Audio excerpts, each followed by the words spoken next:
हाँ जी बच्चों, welcome. Unit 7 chapter 1।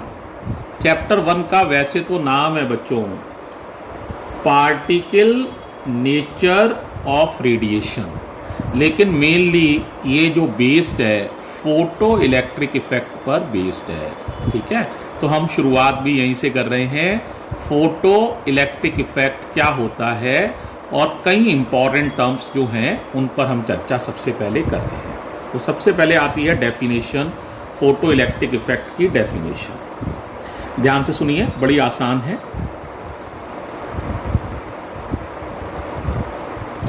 Definition of photo electric effect. देखो बेटे, फोटो का मतलब जो होता है ना, फोटो माने होती है लाइट। तो फोटो का मतलब ही होता है लाइट।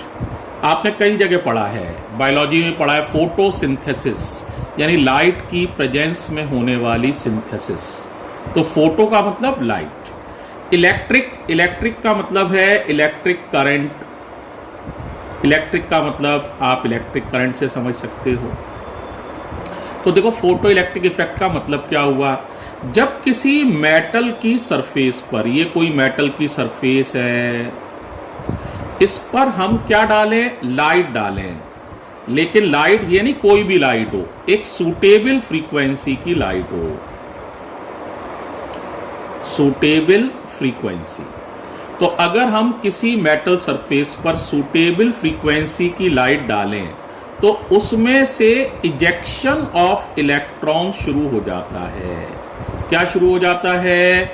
इजेक्शन ऑफ इलेक्ट्रॉन्स, यानी इलेक्ट्रॉन निकलने लगते हैं। इसी घटना को फिजिक्स में कहते हैं फोटो इलेक्ट्रिक इफेक्ट। समझ आ गया?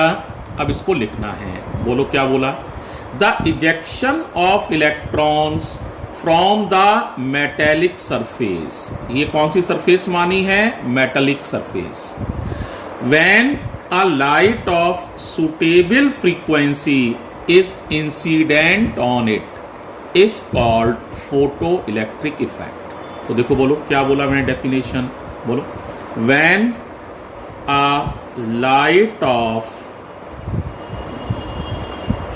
suitable frequency is incident on a metallic surface क्या होता है? the ejection of electrons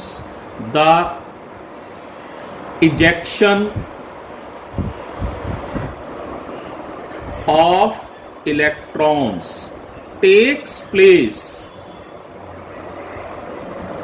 from the metallic surface.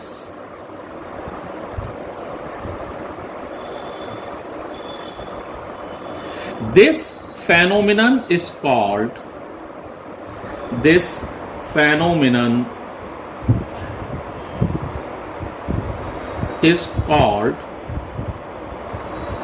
Photo electric effect.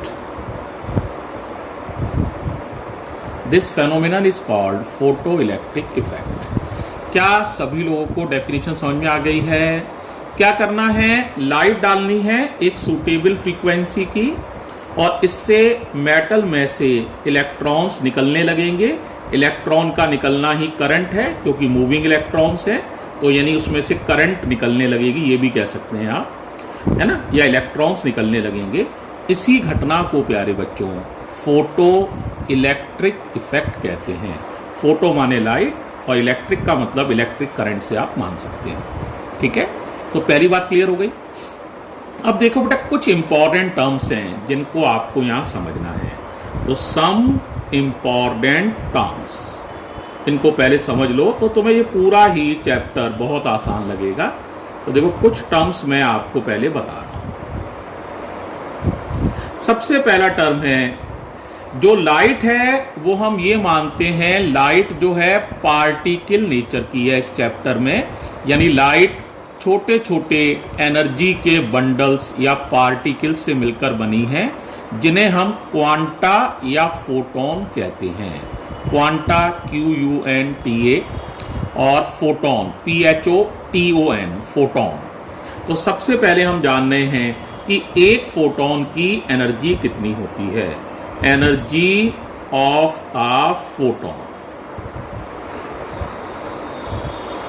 तो देखो बेटा, फोटोन जो है मैंने बताया ही, लाइट फोटॉन्स से मिलकर बनी है। फोटोन को एक पार्टिकल की तरह ट्रीट किया जाता है, ठीक है, और इससे जुड़ी जो एनर्जी होती है उसका फॉर्मूला होता है h न्यू या hc अपॉन लैम्डा।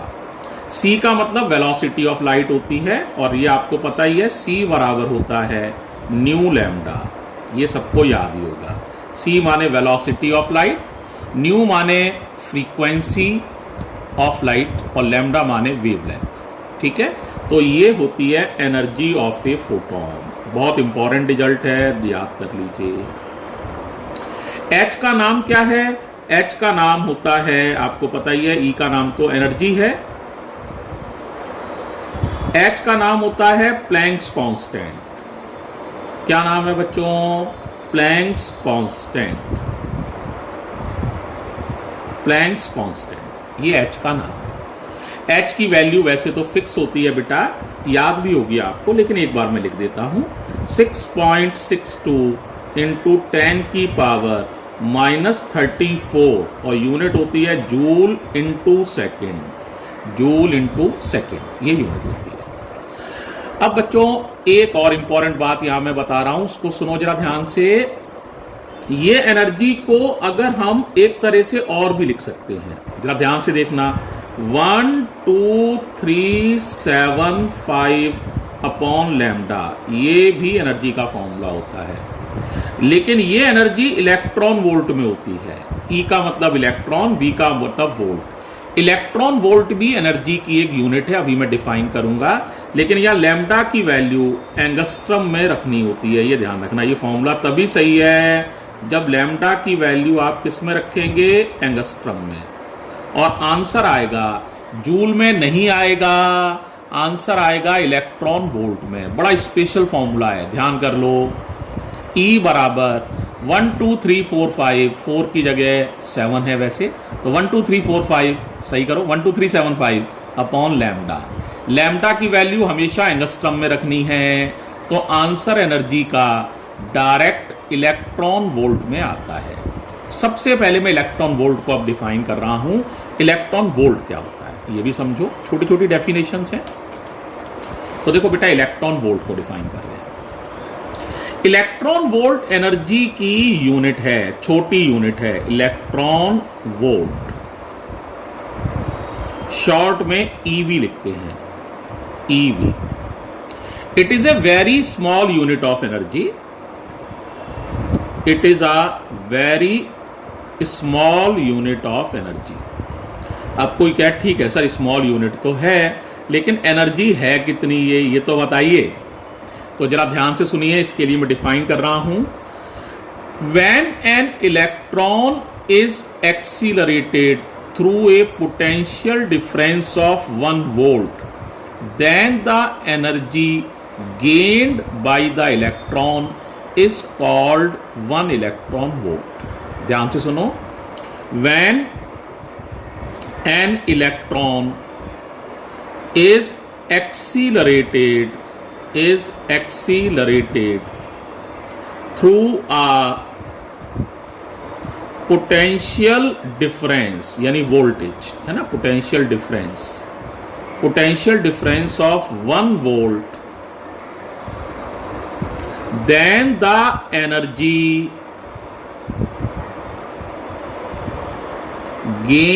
gained माने प्राप्त करना, gained by electron is called 1 electron volt। 1 electron volt। अब कोई बच्चा कहे सर थोड़ा सा और क्लियर कर दीजिए, तो देखो मैं बताऊं बेटा। देखो आपको पता है वर्क डन का फॉर्मूला होता है QV। अब वर्क डन और एनर्जी एक ही बात है। अब तुमने चार्ज कौन सा लिया? इलेक्ट्रॉन, तो इलेक्ट्रॉन का चार्ज तो तुम्हें पता है, ये हो गया चार्ज इलेक्ट्रॉन का। और पोटेंशियल डिफरेंस लगाया है 1 volt, potential difference of 1 volt. तो पोटेंशियल डिफरेंस 1 वोल्ट। तो कितनी एनर्जी हो जाएगी? तो ये हो जाएगी 1.6 इंटू 10 की पावर माइनस 19 जूल। इस एनर्जी को ही फिजिक्स में 1 इलेक्ट्रॉन वोल्ट कहते हैं। तो 1 इलेक्ट्रॉन वोल्ट का मतलब होता है 1.6 इंटू 10 की पावर माइनस 19 जूल। क्लियर हो गया होगा? अब यहां पर बेटे दो और भी वर्ड्स यूज किए जाते हैं।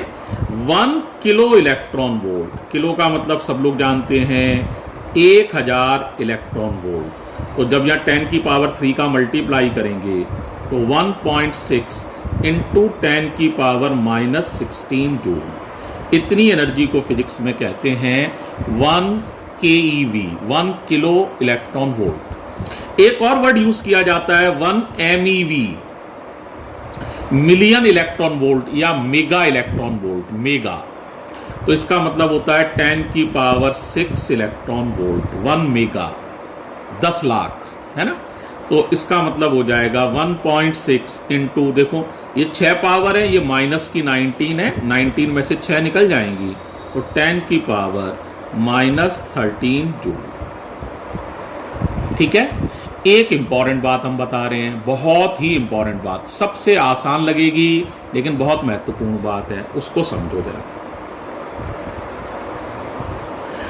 अगर किसी इलेक्ट्रॉन को हम 5 वोल्ट एक्सीलरेशन से एक्सीलरेट करें तो उसकी एनर्जी कितनी होगी? 5 इलेक्ट्रॉन वोल्ट। अगर हम किसी इलेक्ट्रॉन को 10 वोल्ट पीडी से एक्सीलरेट करें तो उसकी एनर्जी कितनी होगी? 10 इलेक्ट्रॉन वोल्ट। यानी जितने वोल्टेज का पीडी लगाओगे इलेक्ट्रॉन पर, उतने ही इलेक्ट्रॉन वोल्ट एनर्जी उसको मिल जाती है।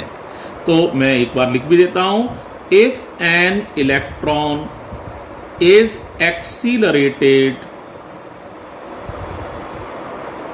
Through a PD of V volt, 5 volt है तो 5 लिख लो, 10 वोल्ट है तो 10 लिख लो, then energy gained by electron, energy gained by electron is V electron volt, V electron volt. इसका सीधा सा मतलब यह है, अगर किसी इलेक्ट्रॉन को आप 5 वोल्ट पोटेंशियल डिफरेंस से एक्सीलरेट करते हैं तो उसकी एनर्जी कितनी होगी? 5 इलेक्ट्रॉन वोल्ट। 5 वोल्ट तो एनर्जी 5 इलेक्ट्रॉन वोल्ट, 10 वोल्ट तो एनर्जी 10 इलेक्ट्रॉन वोल्ट। जितने वोल्ट पीडी उतने इलेक्ट्रॉन वोल्ट एनर्जी। इस तरह से बेटे ये हम समझ सकते हैं, राइट। अब एक वर्ड और यूज किया जाता है फिजिक्स में, बड़ा इंपॉर्टेंट वर्ड है, इसे कहते हैं थ्रेशोल्ड फ्रीक्वेंसी, और डिनोट करते हैं न्यू नॉट से। किससे डिनोट करते हैं? New not, threshold frequency. देखो मतलब समझो, जैसे ये मेटेलिक सरफेस है, ठीक है, तो अगर आपकी फ्रीक्वेंसी जो आपकी मान लीजिए न्यू नॉट दी हुई है, थ्रेशोल्ड फ्रीक्वेंसी, एक उदाहरण ले रहा हूं, 3 इंटू 10 की पावर 15 हर्ट्ज है मान लीजिए। तो अगर आप जो लाइट डाल रहे हैं, एक लाइट की भी फ्रीक्वेंसी होगी, वो न्यू है। अब मान लीजिए ये न्यू या तो इससे बड़ा होगा, या इसके बराबर होगा, या इससे छोटा होगा। यानी लाइट की फ्रीक्वेंसी समझ लो, एक उदाहरण के लिए ये है, मान लीजिए सारी बातें ये समझाने के लिए, ये 6 इंटू 10 की पावर 15। अब ये लाइट की फ्रीक्वेंसी है, ये थ्रेशोल्ड फ्रीक्वेंसी है। अब कोई पूछे बताओ इलेक्ट्रॉन्स निकलेंगे या नहीं निकलेंगे, तो देखो डाले गए जो लाइट है उसकी फ्रीक्वेंसी ज्यादा है, थ्रेशोल्ड फ्रीक्वेंसी से ज्यादा है, तो इलेक्ट्रॉन निकलेंगे। अब आप इसकी फ्रीक्वेंसी कम करते जाएं, कम कर करके इतनी ही कर दें तो भी इलेक्ट्रॉन निकल आएंगे। लेकिन अगर आपने जो लाइट डाल रहे हैं उसकी फ्रीक्वेंसी इस फ्रीक्वेंसी से भी कम कर दें, तो फिर आप चाहे जितनी भी लाइट डालते रहना, एक बल्ब नहीं 100 बल्ब जला देना, लेकिन एक भी इलेक्ट्रॉन मेटेलिक सरफेस से बाहर नहीं निकलेगा। तो वो मिनिमम फ्रीक्वेंसी ऑफ लाइट जिससे मेटेलिक सरफेस से इजेक्शन ऑफ इलेक्ट्रॉन हो सकता है, उस फ्रीक्वेंसी को कहते हैं थ्रेशोल्ड फ्रीक्वेंसी। अगर इस फ्रीक्वेंसी से कम फ्रीक्वेंसी की लाइट मेटेलिक सरफेस पर इंसिडेंट की जाए तो एक भी इलेक्ट्रॉन बाहर नहीं निकलेगा, चाहे लाइट की इंटेंसिटी कितनी ही ज़्यादा क्यों ना हो, चाहे कितनी भी ज़्यादा लाइट डाली जाए, लेकिन इलेक्ट्रॉन बाहर नहीं निकलेंगे। तो क्या बात समझ में आ गई थ्रेशोल्ड फ्रीक्वेंसी? तो बोलो क्या बोला? It is the minimum frequency of light which is required to, किसके लिए रिक्वायर्ड है? Which is required to eject the electrons from the metallic surface. ठीक है, तो जरा देखो डेफिनेशन लिख रहा हूं, बोलो क्या डेफिनेशन बताई थी? बोलो बेटा। It is the minimum frequency of light, it is the minimum frequency of light which is necessary for ejection of electrons from a metallic surface। या दूसरे शब्दों में बहुत स्पष्ट मैं कहना चाहूंगा, अगर लाइट की फ्रीक्वेंसी न्यू नॉट से कम है तो मेटेलिक सरफेस से कोई इलेक्ट्रॉन्स का इजेक्शन नहीं होगा, चाहे डाली गई लाइट की इंटेंसिटी कितनी भी ज़्यादा क्यों ना हो। तो ये ध्यान रखना है, ठीक है। तो मिनिमम फ्रीक्वेंसी जिससे कि किसी मेटेलिक सरफेस से लाइट बाहर इलेक्ट्रॉन बाहर आते हैं, उसे कहते हैं थ्रेशोल्ड फ्रीक्वेंसी। अलग अलग मेटेलिक सरफेस की थ्रेशोल्ड फ्रीक्वेंसी अलग अलग होगी, आयरन की अलग होगी, कॉपर की अलग होगी, स्टील की अलग होगी, ठीक है, इस तरह से। अब देखो बेटे, एक वर्ड और यूज करते हैं, बड़ा इंपॉर्टेंट वर्ड है, इसको कहते हैं वर्क फंक्शन, या कई लोग कह देते हैं वर्क फंक्शन की जगह थ्रेशोल्ड एनर्जी। तो वर्क फंक्शन कह लो या थ्रेशोल्ड एनर्जी, इसको जनरली W से लिखा जाता है, W से रिप्रेजेंट करते हैं। ये क्या है? बस ये मिनिमम फ्रीक्वेंसी थी ना, ये है मिनिमम एनर्जी। तो it is the minimum amount of energy of a photon, minimum amount of energy of a photon required to knock out the electrons from the metallic surface। तो ये क्या है? It is the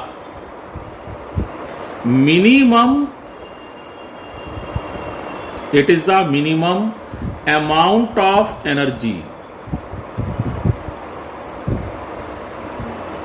it is the minimum amount of energy of a photon। एक photon की वो minimum energy किस काम के लिए बताओ? It is the minimum amount of energy of a photon to knock out, KNOCK, knockout माने बाहर निकालना, to knock out the electrons from the metallic surface.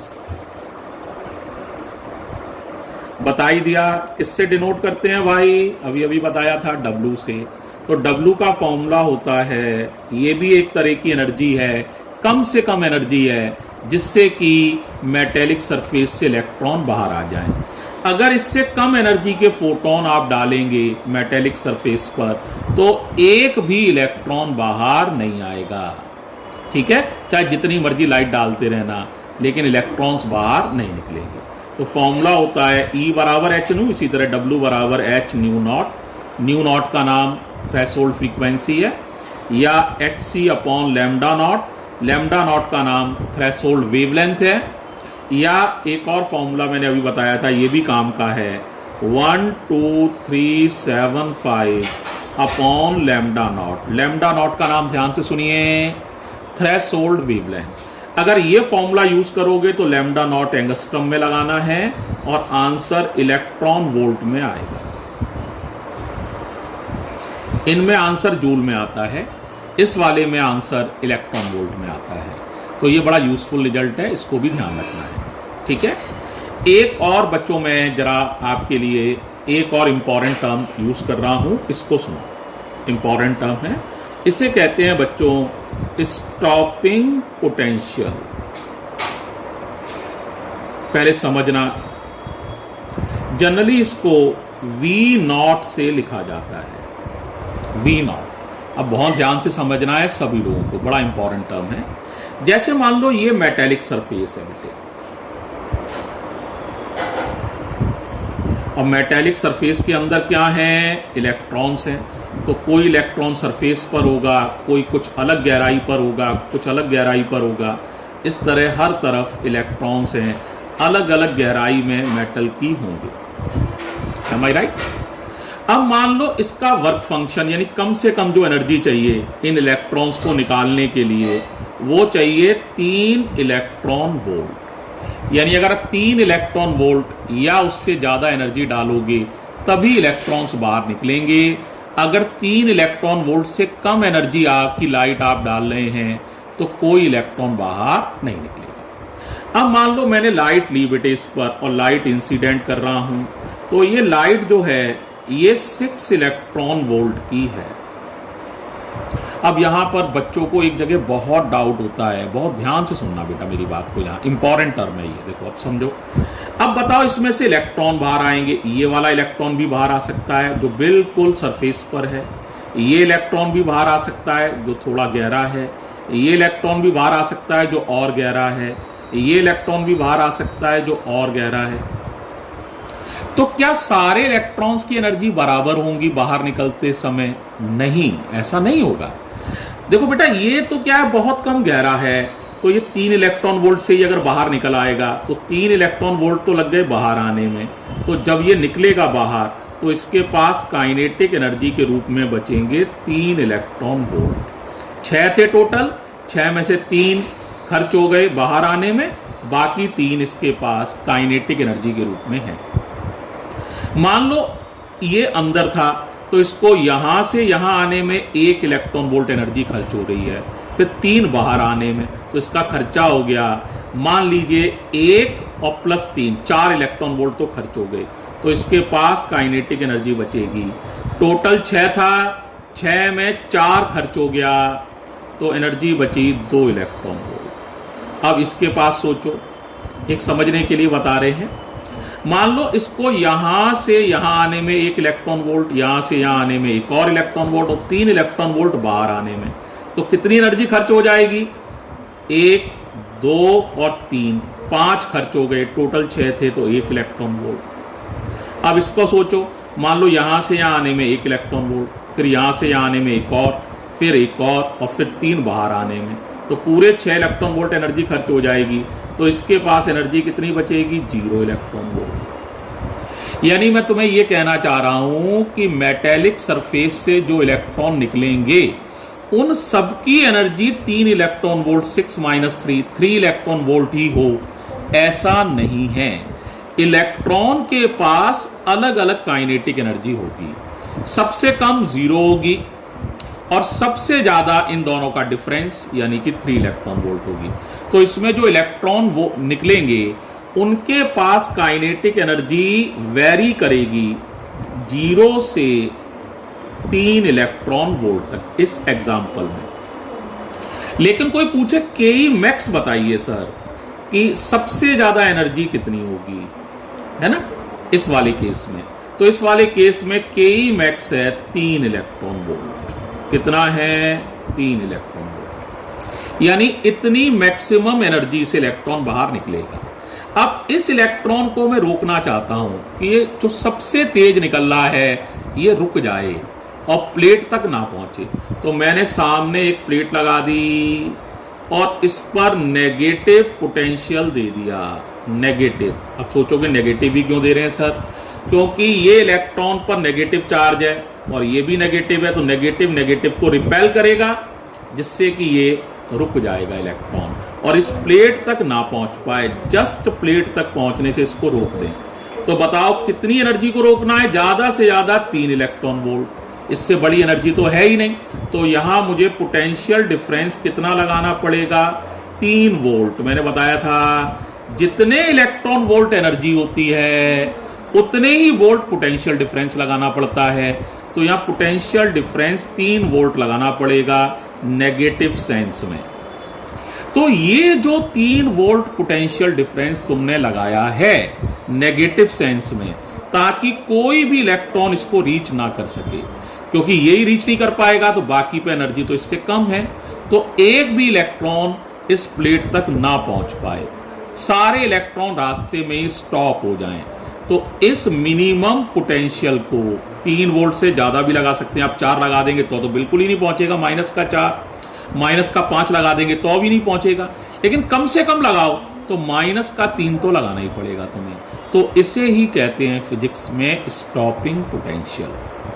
तो स्टॉपिंग पोटेंशियल जैसे मैं तुम्हें कहूं 3 इलेक्ट्रॉन वोल्ट है, तो कोई बुद्धिमान बच्चा हो तो कहेगा सर आपने तो काइनेटिक एनर्जी मैक्स बता दिया, जितने वोल्ट स्टॉपिंग पोटेंशियल है उतने ही इलेक्ट्रॉन वोल्ट के मैक्स हो गया। तो स्टॉपिंग पोटेंशियल से के मैक्स पता चल जाता है, इसीलिए ये बड़ा इंपॉर्टेंट टर्म है। अब इसकी डेफिनेशन की बात करते हैं। तो it is the minimum negative potential required to stop all the electrons which are reaching towards the plate. ये वो मिनिमम नेगेटिव पोटेंशियल है ताकि कोई भी इलेक्ट्रॉन यहां तक ना पहुंच पाए, सारे रास्ते में रुक जाएं। तो that is called stopping potential. क्या कॉन्सेप्ट क्लियर हुआ? यहां पर 2 इंपॉर्टेंट बातें बताई गई हैं। The electrons which are ejecting from the metallic surface, their kinetic energy is not fixed, their kinetic energy may vary between 0 to difference of these two energies, that is 3 electron volt, and the maximum kinetic energy of the electron is 3 electron volt, and the stopping potential is 3 volt, and actually stopping potential is the measurement of Ke max. ठीक है? तो if you know stopping potential you can predict the value of Ke max. Is it okay? तो अब देखो जरा, इस बात को मैं लिख रहा हूं, ध्यान से सुनो। अगले पेज पे जा रहे हैं और लिख रहे हैं। तो स्टॉपिंग पोटेंशियल की क्या डेफिनेशन बताई मैंने, बताओ। It is the minimum value of negative PD, negative potential, ठीक है, negative potential required to stop all the electrons ejecting from metallic surface, ejecting from metallic surface। एक बात हो गई। दूसरा एक और मैंने इंपॉर्टेंट बात बताई, stopping potential is the measurement of के मैक्स। ध्यान रखिए, तो stopping potential is the measurement of के मैक्स। एग्जाम्पल मैंने समझाया था, अगर स्टॉपिंग पोटेंशियल जो है V0 है,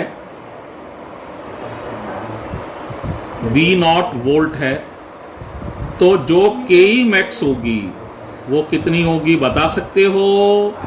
V0 ही लेंगे, लेकिन यूनिट इलेक्ट्रॉन वोल्ट। जैसे स्टॉपिंग पोटेंशियल 3 वोल्ट था तो के मैक्स होगी 3 इलेक्ट्रॉन वोल्ट।